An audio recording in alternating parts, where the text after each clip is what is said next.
And today, 1988 Mercedes 560 SEC needs a bath terribly.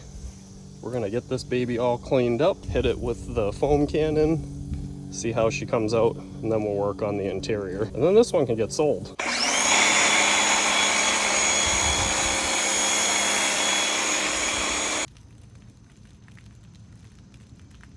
Whoa.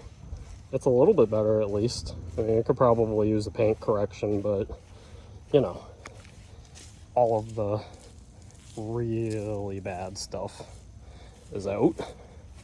And I even took the time to condition all the leather. It smells so good in there.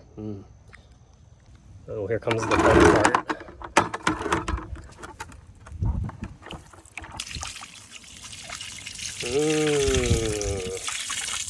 Yum. So much better.